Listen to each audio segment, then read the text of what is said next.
Tao po. Morning. Pwede magtanong.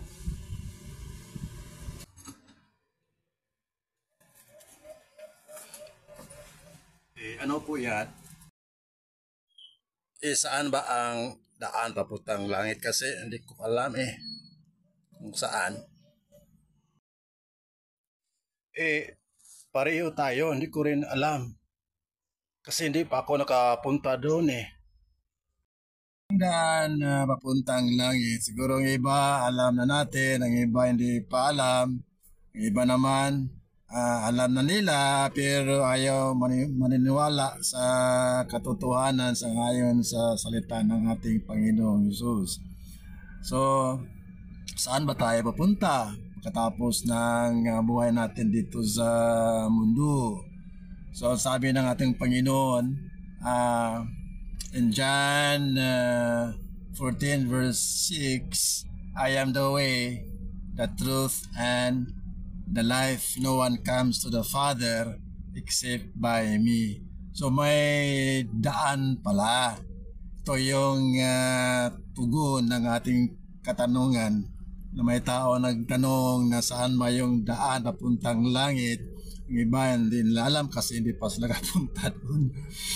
Pero may isang tao is coming from heaven.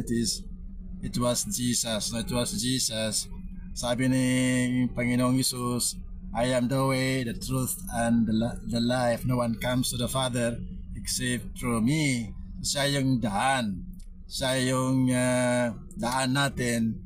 Tayong lahat po ay makapunta sa kaharian ng ating Panginoon. Ang dapat natin gawin, tanggapin natin siya as a Messiah, as our Lord and Savior in our life. Yun ang katotohanan. Kapag tanggapin natin si Jesus as our Savior, noon tayong lahat po ay makapunta sa kaharian ng Diyos. Siya po ang daan patungo ng langit na naasam-asam natin.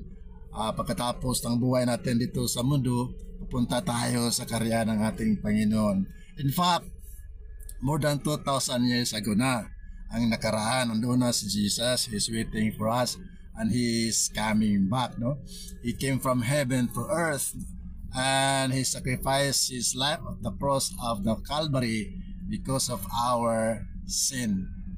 So, ang dapat natin gawin is to receive Jesus as our Lord and Savior. He is the way, the truth, and the life. Then turn away from sin. In 1 John 1:9, if you confess your sin, He is faithful and just to forgive our unrighteousness and cleanse us from unrighteousness. So God bless everyone.